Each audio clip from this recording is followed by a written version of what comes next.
Video जो है वो लंबा हो सकता है, लेकिन ये वीडियो आपके लिए बहुत ज़्यादा महत्वपूर्ण है, क्योंकि इस वीडियो में मैं आपको जानकारी देने वाला हूं कि दूसरे किसानों के खेत में और राजा राम जी के खेत में कितना फ़र्क है। राजा राम जी का एकमात्र ऐसा खेत हम पूरे सिरसा ज़िले के अंदर कह सकते हैं कि जिनके खेत के अंदर टिंडे के अंदर सुंडी जो है, गुलाबी सुंडी हमें देखने को नहीं मिली है। ये वीडियो देखिएगा, पूरा वीडियो देखने के बाद ही आपको पता चल पाएगा कि राजा राम जी का खेत ऐसा खास क्यों है जिसके अंदर सुंडी का प्रकोप नहीं है।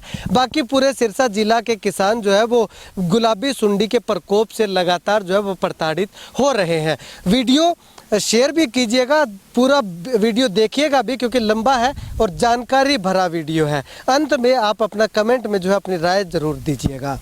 नमस्कार, स्वागत आपका के हरियाणा पे। मैं हूं आपके साथ रमेश जाखड़। लगातार मैं आपको खराब होती नरमा की फसल के बारे में लगातार अवगत करा रहा हूं, कवरेज दिखा रहा हूं। लेकिन आज जो मैं कवरेज करूंगा वो एक हटके कवरेज होगी, सबसे अलग इसको हम कह सकते हैं। वो कवरेज क्या है वो मैं आपको बताऊंगा। इस वक्त मैं आपको बता दूं कि शाहपुर बेगू गांव के राजा राम किरोड़ीवाल जी हैं, उनके खेत में यहाँ पे मौजूद हूँ और यहाँ पे कैमरा सहयोगी से गुजारिश करूंगा कि इनके नरमा का खेत जो है वो आपको दिखाए। ये राजा राम किरोड़ीवाल है।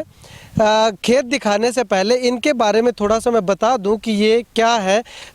इनको जो है वो काफ़ी जो ये सरकारी जो कार्यक्रम होते हैं, वैज्ञानिकों के कार्यक्रम होते हैं, उनमें जो है ये हिस्सा लेने के लिए पहुंचते हैं। ये तस्वीरें देखिएगा, यहाँ पे आप देखिएगा कि अलग अलग कार्यशालाओं के अंदर राजा राम जो बेगू है, उन्होंने जो है वो अलग अलग कार्यशालाओं के अंदर हिस्सा लिया है और उसके बाद उनको ये प्रशंसा पत्र जो है या प्रशस्ति पत्र जिसको बोलते हैं वो इनको मिले हुए हैं।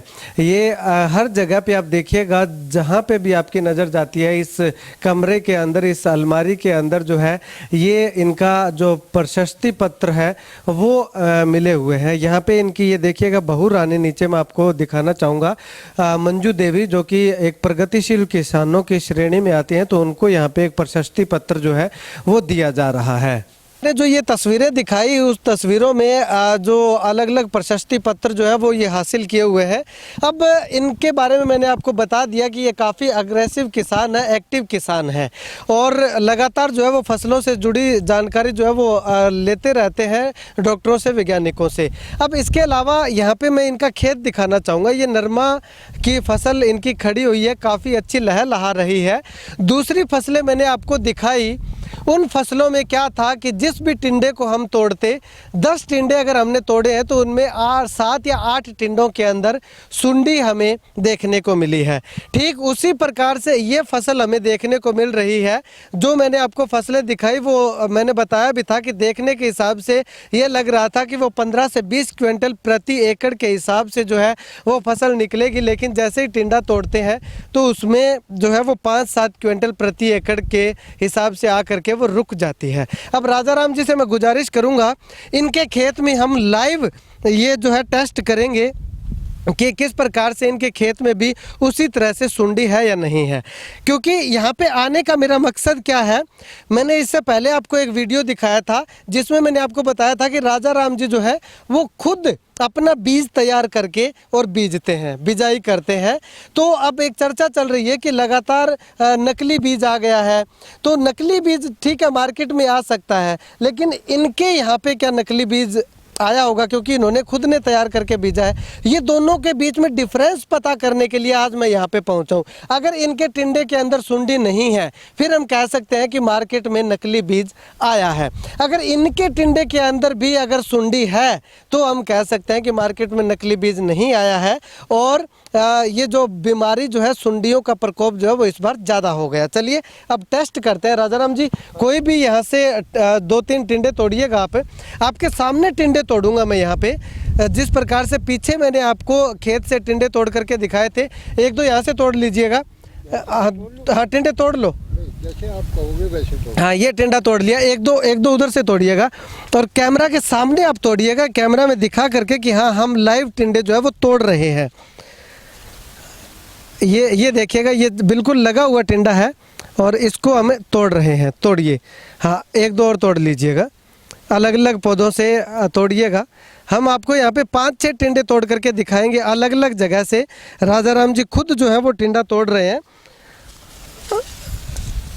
ये क्योंकि इसमें किसी तरह की कोई गुंजाइश नहीं रह जाती कि कहीं और से टिंडे लेकर के आए होंगे। कितने हो गए? 4 हो गए? 4 हो गए। ये मुझे दे दीजिए। अब 2 टिंडे और तोड़ लीजिएगा। ये तोड़ने हाँ तोड़ लो, कोई दिक्कत नहीं है। बस तोड़ के आप दूसरी साइड जा करके इनका पोस्टमार्टम करेंगे। ये लीजिएगा ये तोड़ता जी, तोड़ लीजिएगा। ये 6 टिंडे हमने तोड़े हैं। ये 6 टिंडे मेरे हाथ में है और ये लगातार जो है मैं आपको ऑन कैमरा ये तोड़ करके इनको फोड़ करके हम देखेंगे। राजा राम जी अब इधर आ जाइएगा, थोड़ा खुली जगह में। अब इनको जो है आप फोड़ करके दिखाइएगा। कैमरा सहयोगी से गुजारिश करूँगा थोड़ा नज़दीक आए।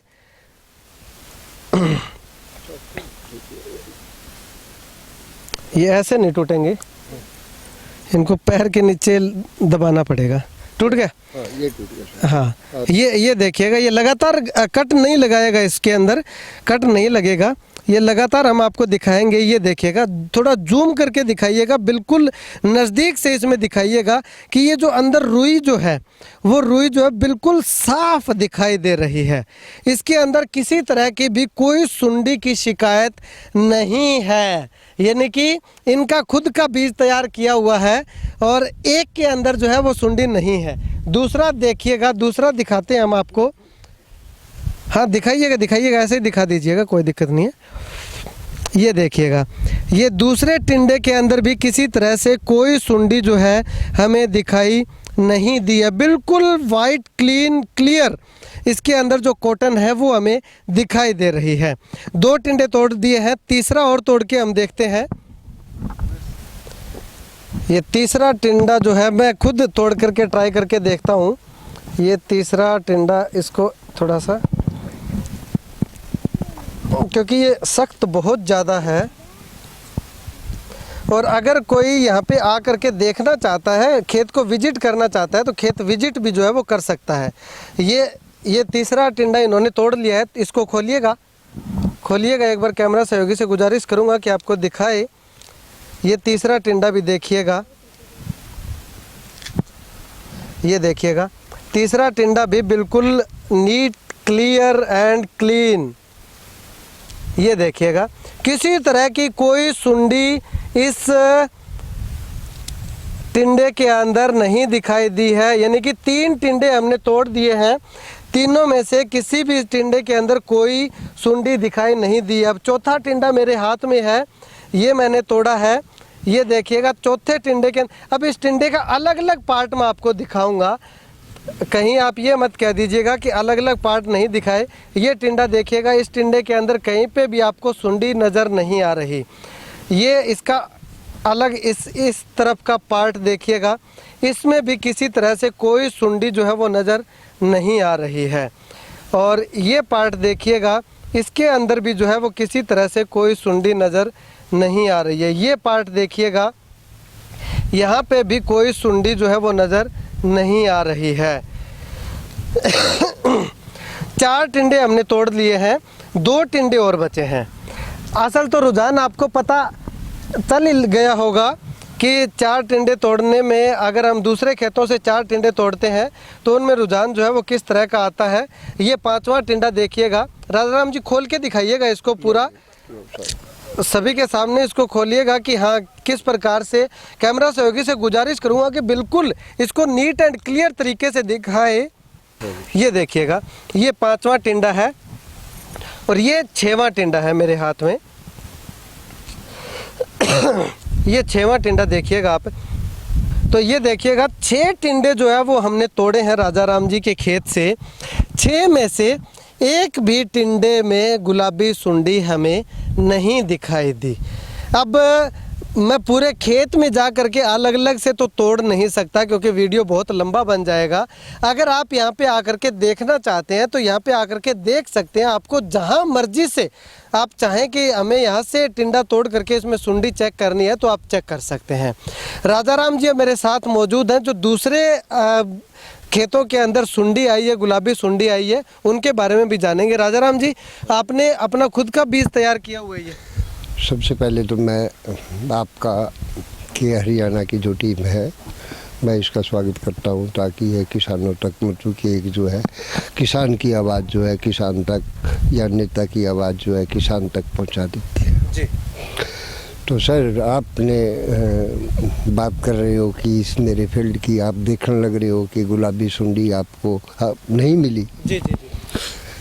तो सर ऐसा है कि कुछ जगह मैंने भी देखा है, मैंने सुना भी है, कई किसानों से भी सुना है कि गुलाबी सुंडी की मार जो है अटैक हो रहा है, परंतु इसका भी एक रीज़न है। गुलाबी सुंडी का एक रीज़न है। इसमें ये नहीं कहूँगा कि ये किसान दोषी है या बीज विक्रेता दोषी है, इसमें कोई नेता जो है वो है, या सरकार भी देखो कुछ है, इसमें कुछ उसका भी हाथ है। अगर सरकार चाहती तो ये गुलाबी सुंडी पे बैन लग सकता था। ठीक है। अभी 2 साल पहले की बात है, मैं गुजरात के किसान भ्रमण पे था और राजकोट जो गुजरात के अंदर है, वहाँ जाके मैंने किसानों के साथ, किसानों से बात भी की। तो उन्होंने बताया कि गुलाबी सुंडी का अटैक जो है गुजरात में और महाराष्ट्र में बहुत ज़्यादा है। वो बीज जो है, बीज के साथ सुंडी कभी नहीं आती, बीज के साथ सुंडी नहीं आएगी। सुंडी का आने का मेन रीज़न क्या था कि जो बिनोला है, यहाँ जो खल बनाने वाली फैक्ट्रियाँ जो है, वो अगर गुजरात से बिनोला मांगती है या बिनोला लेके यहाँ आती है, हरियाणा में, पंजाब में, राजस्थान में, कहीं भी, तो उस बिनोले के साथ गुलाबी सुंडी कभी न तो कोई पत्ती खाएगी, न पेड़ पौधे की कोपल खाएगी, कुछ नहीं खाएगी। वो गुलाबी सुंडी जो है सिर्फ बीज के अंदर जो एक बिनोला होता है, जिसे हम बीज कहते हैं, जो जर्मिनेट होता है, उसको खाती है। ठीक है। और कुछ नहीं खाती है। ये बीज के साथ आई। और गुलाबी सुंडी आपको शायद पता भी होगा, शायद नहीं तो मैं आपको बताऊंगा कि गुलाबी सुंडी जो है ये कैसे आई। गुलाबी सुंडी के कुछ प्यूपा आपके गुजरात से बीज के साथ आए, वो यहाँ आकर के उन्होंने तितली का रूप धारण किया और एक तितली ने आगे अंडे दिए, तो आगे गुलाबी सुंडी चली। तो तितली जो है, यह नहीं कह सकते कि यह कितनी बड़ी उड़ान भरती है, भी हो सकता है कि 2 किलोमीटर जाए, आधा किलोमीटर जाए, कहाँ बैठे, कहाँ अंडे देगी, क्योंकि यह फसल, यह इस तितली का जीवन काल है। अंडे देती है, उसमें से सुंडियाँ निकलती है, फिर लार्वा बनता है, प्यूपा बनता है, प्यूपा से फिर दोबारा सुंडी पैदा होती है और वो अंडे देती है। यहाँ पे मैं आपको रोकना चाहूँगा एक समय के लिए, क्योंकि आपने अभी कहा कि गुजरात से जो बिनोला आता है या खल आती है, उसके साथ ये गुलाबी सुंडी यहाँ पे आई, उससे लार्वा बना, आगे वो उसने तितली का रूप धारण कर लिया दोबारा से। लेकिन ये तितली अभी ही क्यों आई? क्या बिनोला गुजरात से हमारे इसी साल या पिछले 2 सालों से आना शुरू हुआ है? पीछे 20 साल हो गए हैं, 20 सालों में भी तो यहाँ पे आना चाहिए था। आपकी बात ठीक है। आपने जैसे बताया, पहले आज से 4 साल पीछे जाऊंगा, मैं लगातार काफ़ी सालों से मतलब के गुजरात जा रहा हूँ, मैंने देखा भी है कि 4 साल पहले गुलाबी सुंडी ने अटैक गुजरात पर नहीं था। वहाँ पता नहीं कैसी आई, मेरे को नहीं पता। यह नहीं कह सकता कि सारा गुजरात से या सीड आया या बिनोला आया, उसके माध्यम से आई। हो सकता है कि हमारे भी यहाँ तितली ने अपने जो है अंडे जो है घास में के अंदर, या कोई जो भी मतलब के खरपतवार है उनके अंदर उन्होंने अंडे दे रखे हैं। तो ये अपना जीवन काल जो है, इसी प्रकार कोई जीव कभी मरता नहीं। अच्छा, यानी कि आपके कहने का मतलब ये है कि 2 साल पहले गुजरात में आए और गुजरात से इन 2 सालों के अंदर जो यहाँ पे हमारे यहाँ सामान आया, उसमें हो सकता है क्या? हाँ, हो सकता है सर, हो सकता है। ये नहीं कहूँगा कि नहीं हो सकता, क्योंकि अगर कुछ इस पे कंट्रोल किया जाता, किसान भी कंट्रोल करते। किसान जो है इसके अंदर, आप मानोगे रमेश जी, हमारे जो बीटी कॉटन जो आता है, यह इसके अंदर 25 ग्राम जो है नॉन बीटी आता है जी आता है। मिला हुआ। इस बार मिक्स कर दिया। इस बार मिक्स क्यों किया?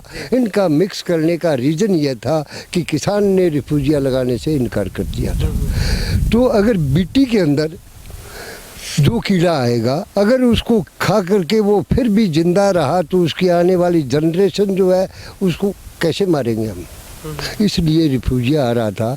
तो इस साल किसानों ने इसको लगाना बंद कर दिया, तो कंपनी ने इसके अंदर मिला दिया ताकि किसान को पता भी न लगे कि कौन सा पौधा रिफ्यूजिया है, कौन सा बीज रिफ्यूजिया है। तो कीड़े जो है वो एक हाइब्रिड के ऊपर ही पनपते रहेंगे, वो बीटी को यूज़ नहीं करेंगे। अगर करते भी हैं तो दोनों का जो मिलान होगा, जो एक नर तितली जो है या नर कीड़ा जो है वो मतलब कि आपका हाइब्रिड पे पनप रहा है, और दूसरी मादा है जो एक बीटी पे पनप रही है, अगर उसके अंदर से कोई भी आगे जो जनरेशन आएगी वो उसको मारने के अंदर हम सक्षम है। ठीक है। अब यहाँ पे अगर मैं पूछना चाहूँ आपसे राजा राम जी, 2002 की शायद बात होगी, 2002 की या 1996 के लगभग, यानी कि 20 साल पहले अगर आपा जाए तो उस समय तितली का जो ये सुंडी का जो अमेरिकन सुंडी थी उसका प्रकोप काफ़ी था, एक समय था। उसके बाद ये जो बीटी कॉटन हमारे यहाँ पे आ गया, लेकिन बीटी कॉटन आने के बाद सुंडियों का प्रकोप नहीं रहा। तो ऐसा मान के चले कि सुंडियाँ जो है वो बीटी कॉटन पे नहीं आती।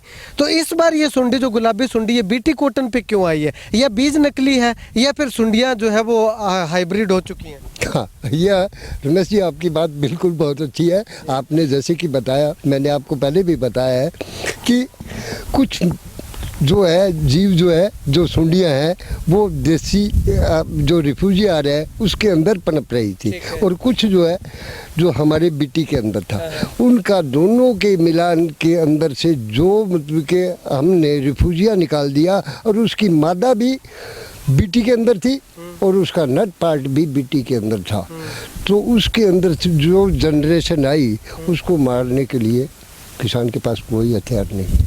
हाँ, तो अब जैसे आपने बताया कि 2001-2 के अंदर अमेरिकन सुंडी आई, तो देखो ऐसा है कि किसान जो है, किसान को तो देखो ये कहूँगा कि काफ़ी मतलब के नुकसान हुआ है। और पीछे अमेरिकन सुंडी ने किया, उसके बाद जो है मिली बग आई 2007 में, फिर इसके बाद वाइट फ्लाई ने पीछे 2018 और 17 के अंदर जो है अटैक किया। अब 2021 के अंदर जो है किसान की दुश्मन जो है ये गुलाबी सुंडी बन गई है। पीछे जो बीमारियां आई वो सभी को पता है, लेकिन फिलहाल चिंता का विषय ये है, मैं आपसे ये जानना चाहता हूँ कि इस बार जो ये बीटी कॉटन जो हमने बीजा है, आपने भी बीज रखा है, आपने खुद का बीज तैयार करके बीजा है, और दूसरे किसानों ने जो बीजा है उन्होंने मार्केट से मोल ला करके बीजा है। तो इसमें मैं आपसे ये जानना चाह रहा हूँ कि ये जो आपके नहीं आई क्योंकि आपका घर का बीज था, दूसरे किसानों की आई है, मेरे खुद के खेत में आई हुई है, मेरे पास मेरा बीज नहीं था, तो कहीं ना कहीं ये मान सकते हैं बीज नकली है। सर बीज नकली की बात कर रहे हो, इसके अंदर जो है अभी बीज बीटी कॉटन बोल करके दे दिया, वो देसी बीज है, मात्रा उसमें हाँ है। हो सकता है सर। बीटी कॉटन के अंदर जो है ना, कोई बीज के अंदर कोई ऐसी स्पेशल दवाई नहीं लगाई जाती जिससे वो बीटी बनता हो। बीटी के जीन एक बैक्टीरिया जो है उसके नर पार्ट के अंदर छोड़े जाते हैं, जो कि सिर्फ एक मंसंटो कंपनी के पास है। वो नर पार्ट जो है अगर हम मतलब के मादा पार्ट के साथ जो है उसका मिलान करके उसको संकर बनाएंगे, हाइब्रिड बनाएंगे, वो एक बीटी होगा। ठीक है, क्योंकि वो बैक्टीरिया जो है वो उस बीज के अंदर चले गए। ठीक है, तो वो अगले साल उस बीज के अंदर रहेंगे, और किसान की जो आने वाली फसल है, आगे जो किसान बीज रहा है उसके अंदर उसको कोई नुकसान नहीं होगा और उसको सुंडी नहीं खाएगी। परंतु ये नहीं कह सकते कि जो कंपनियों ने दिया वो उसके अंदर क्या डाल के दिया, ये नहीं कह सकते। ठीक है, शुक्रिया। अब यहाँ बीच में मैं आपको एक चीज़ और बताना चाहूँगा। अगली बार जब आप नरमा की बिजाई करते हैं या कपास की बिजाई करते हैं तो उसमें आप इस तरह का एक यंत्र, इसको हम कह सकते हैं, फेरोमेल ट्रैप्स। फेरोमेल ट्रैप्स इसको बोलते हैं, इसका साइंटिफिक नेम है ये आप जरूर लगाइएगा, क्योंकि ये जब आप लगा लेते हैं तो आपके खेत में सुंडियों का प्रकोप जो है वो ना के बराबर हो जाता है। राजाराम जी अगर बात करें तो ये किस लिए लगाया है आप? सर ये तो जो है हमारा सुंडी पकड़ने का एक यंत्र है। अच्छा। इसका नाम जो है फेरोमेल ट्रैप्स है। इस ट्रैप्स के अंदर हमने कैप्सूल लगा रखे हैं। सुंडियाँ जो है 4 प्रकार की होती हैं। एक तो सबसे मेन जो है अमेरिकन सुंडी है। अमेरिकन सुंडी का भी हमने कैप्सूल इसमें लगा रखा है। दूसरा स्पॉटेड काला कीड़ा जो कपास के अंदर आता है, उसका भी हमने लगा रखा है। तीसरी है गुलाबी सुंडी। गुलाबी सुंडी का भी हमने इसमें लगा रखा है। एक है घास खाने वाली, जिसको हम सांटा खाने वाली जो बोलते हैं, सांटा खाने वाली सुंडी है, उसका हमने इसमें नहीं लगाया है, क्योंकि हमारे जो है वो सुंडी जो है अटैक नहीं करती। अगर इस ट्रैप्स के अंदर हमने जो कैप्सूल लगा रखा है वो मादा तितली का है। और इसमें जितने भी है आप ये देख रहे होंगे, ये रहा। हाँ, अभी ये जो है ये अमेरिकन सुंडी का है। अमेरिकन सुंडी के जो होगा, तितली जो होगी वो हरे पंख की होगी। ठीक है। और जो गुलाबी सुंडी का जो होगी तितली, उसके पंख जो है काले रंग के होंगे। और जो अमेरिकन सुंडी का होगा उसके अंदर गोल्डन के सुनहरी टाइप का होगा, उसके अंदर छोटे छोटे दाने होंगे सफ़ेद रंग के। तो ये नर तितली जो है संभोग करने के लिए इस ट्रैप्स के पास आती है कि वहाँ मादा तितली है, तो यहाँ आकर के इस जाल में वो नर जो है फंस जाए। संभोग नहीं कर पाती और उससे अंडे नहीं बनेंगे, न वो गर्भधान होगी न अंडे बनेंगे। और एक बार एक तितली जो है अगर गर्भधान होती है और वो अंडे देती है तो लगभग 10,000 अंडे जो है एक साथ दे देती है। ठीक है। तो अगर आप सुंडियों के प्रकोप से बचना चाहते हैं तो आप इस तरह से तितलियों को पकड़ने का ये यंत्र जो है जिससे सुंडियां बनती हैं, ये यंत्र आप लगाइएगा। राजाराम जी इसका अगर बात करें तो खर्चा कितना हो जाता है इस यंत्र का? इसका खर्चा कुछ भी नाम मात्र है सर, इसमें 40-45 रुपए का खर्चा है। हाँ, एक का। अच्छा, अगर ये 10 लगा भी ले तो भी कोई दिक्कत नहीं है। तो क्या है, 400-500 रुपए लगे आपके, और 1 एकड़ के अंदर आप लगा लेते हो तो आपका यूं मानिए कि आपको जहाँ आपने 4 स्प्रे करने हैं वहाँ 1 से भी काम चल सकता है। अच्छा, 1 एकड़ में कितने लगेंगे ये ट्रैप्स? ये ट्रैप्स अगर जितने भी आप लगा सको, कम से कम जो है 6 या 8 तो अवश्य लगाए। हाँ, यानी 10 अगर लगा दे तो और ज्यादा बेनिफिट तो है आपके। वहाँ मतलब के तितली जो है आएगी तो फंस जाएगी, तो आपके सुंडी आने का मतलब ही नहीं है। ठीक है। इसमें ज़्यादा आपको मेहनत नहीं करनी है। एक आपने लकड़ी लेनी है, लाठी जिसको बोल सकते हैं हम। ये देखिएगा, इसके साथ नीचे से इसको बांधिएगा इसके साथ, और ऊपर से यहाँ से इसको इसके साथ बांधिएगा। और अपनी जो डोली जिसको बोलते हैं, वट जिसको बोलते हैं, या हम खेत को डिवाइड करने का जो साधन अपनाते हैं, उसके अंदर इसको ऐसे लगा दीजिएगा, खड़ा कर दीजिएगा। बस इतना सा काम है और आपको जो है सुंडी से और तितली से निजात जो है वो मिल सकती है। अब यहाँ पे एक महिला किसान है, राजाराम जी है, इनकी पुत्र वधू है मंजू रानी, जो कि काफ़ी फेमस है अपने इस इलाके के अंदर किसानी के नाम पे। महिला एकमात्र ऐसी महिला किसान है जो कि एक्टिव महिला किसान है, प्रोग्रेसिव फार्मर की श्रेणी में आती है। इन्होंने अपने हाथ में कुछ ले रखा है, दिखाइएगा एक बार इनको। ये चीज़ ये क्या है ये बताइएगा। सर ये गुलाबी सुंडी है। अच्छा। और इससे एक पिप्पा बनेगा। हाँ। और पिप्पे से ये तितली बनेगी। अच्छा, ये तितली बनेगी। हाँ। और ये तितली फिर आगे? सर ये तितली आगे ये अंडे देगी। हाँ। हाँ, अंडे से आगे फिर ये गुलाबी सुंडी बनना शुरू हो जाएगी। अंडे से आगे गुलाबी सुंडी बन जाएगी सर। ठीक है। बोलने में थोड़े से अभी तक इतने एक्सपर्ट नहीं हुए मंजू, लेकिन एक्टिव फार्मर्स की श्रेणी में जो है वो आते हैं। अभी यहाँ पे मैं आपको एक बार फिर से खेत दिखाना चाहूँगा। ये खेत देखिएगा, ये राजा राम जी का है, मंजू रानी का है। और ये खेत आप देखिएगा, पूरा खेत जो है वो हरा भरा लहलहा रहा है। और इस खेत को हम कह सकते हैं, मैं 200% कह सकता हूँ कि इस खेत की पैदावार जो है वो दूसरे खेतों से 2 गुनी या 3 गुनी भी इसको हम कह सकते हैं, ये पैदावार जो है इस खेत की आएगी। अब यहाँ पे मंजू जी ने हमें एक फॉर्मूला बताया था, वो मैं आपको थोड़ा सा क्लियर करके दिखा देना चाहता हूँ। ये देखिएगा, इस डिब्बी के अंदर जो है मैं आपको कुछ एक चीज़ें हैं इसके अंदर ये दिखाना चाहूँगा। ये जो चल रही है ये गुलाबी सुंडी है। ये गुलाबी सुंडी क्या काम करती है, इसका क्या काम होता है कि ये गुलाबी सुंडी बिनोले के अंदर, नरमे के अंदर जा कर के जो बिनोला होता है उस बिनोले को खाती है। गुलाबी सुंडी जैसे ही बनती है तो उसके बाद इस तरह का एक लार्वा बन जाता है। ये लार्वा बनने के बाद ये तितली बनती है। इस लार्वे के बाद ये तितली बनती है। तितली जो है वो आगे अंडे देती है। अंडे देने के बाद ये फिर से गुलाबी सुंडी तैयार हो जाती है। यानी कि ये गुलाबी सुंडी मरती नहीं है, गुलाबी सुंडी मरती नहीं है। गुलाबी सुंडी अपना काम ख़त्म कर देती है। उसका जब समय पूरा हो जाता है तो उसके बाद ये लार्वा छोड़ती है।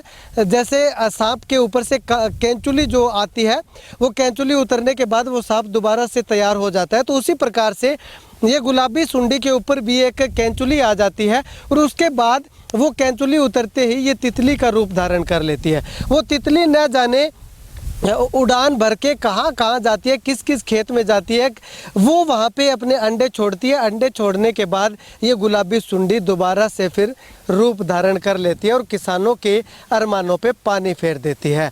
अब यहाँ पे पूरी डिटेल मैंने आपको बताया कि इस बार गुलाबी सुंडी का प्रकोप आने का रीज़न क्या है।